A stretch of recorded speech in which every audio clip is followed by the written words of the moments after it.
Hey everybody, thanks for watching A Guy Doing Stuff. I'm Adam, and today I'm going to be bending the sides for an acoustic guitar.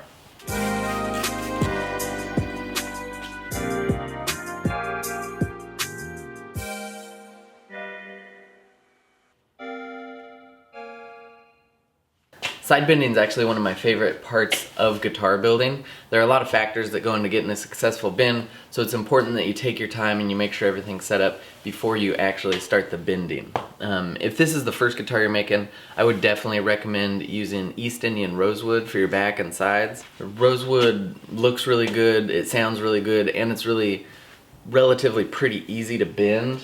I'm using ziricote for this guitar, and I'm hoping it bends as easily as that rosewood did for my last one. When I bought these sides, they came to me at about 0.138 inches thick. They need to be about 0.086 inches thick. So I took them to my friend Nick's shop because he has a belt sander, and he sanded them down to the correct thickness for me. This is my bending jig. Pretty much what I'm going to do is get that wood really wet and hot and then just kind of clamp it down onto this thing. There are a bunch of different variations you can do with this jig, but I try to just keep mine as simple as possible. I'm going to clamp this thing down in the middle here like this, and then just use these 2x2s to push the ends down like this.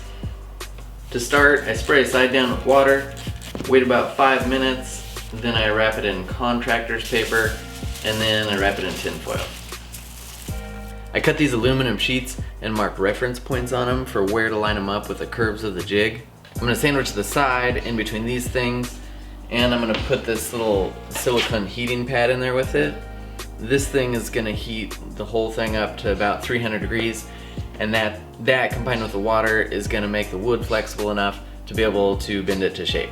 I put the side inside the aluminum and tape it so I know it won't move around.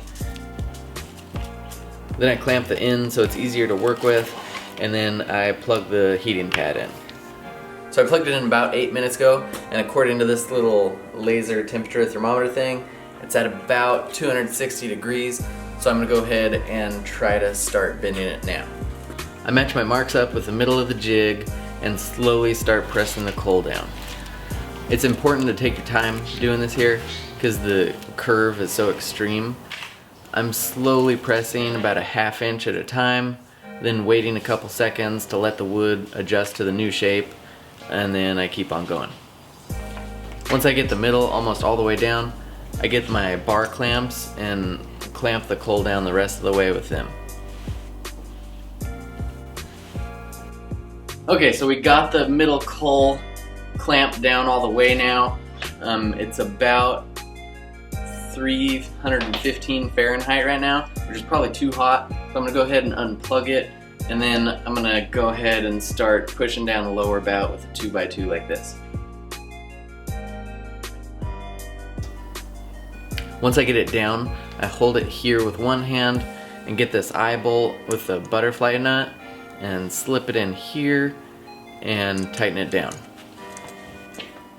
I do this on both sides, then I do the same thing for the upper bout.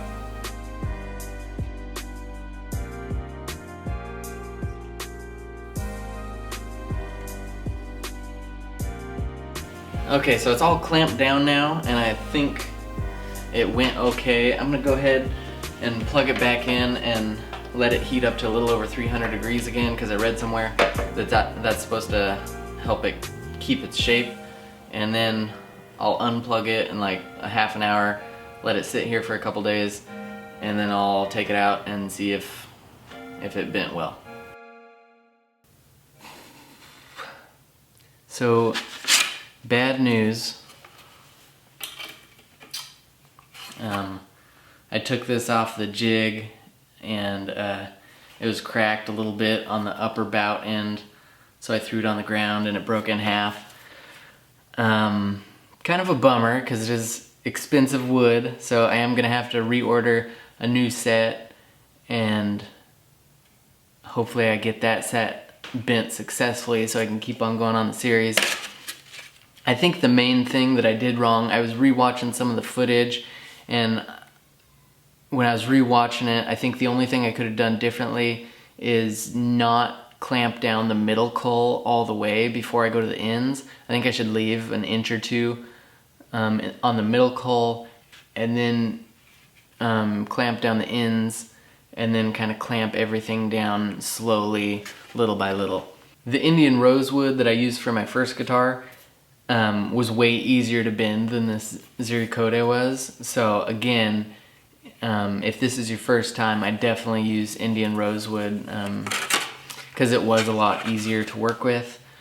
Hopefully I get two sides successfully bent. Once I do, I will continue in the series of attaching the bent sides together. That was what my next video is going to be, but it might take a while now that I have to reorder sides and get two sides bent. I would like to thank Worksharp Tools for sponsoring the series.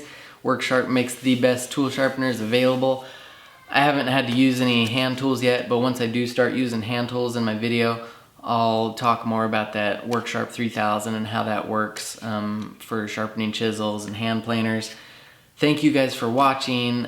Feel free to leave any questions or comments you have in the video description, and don't forget to hit subscribe.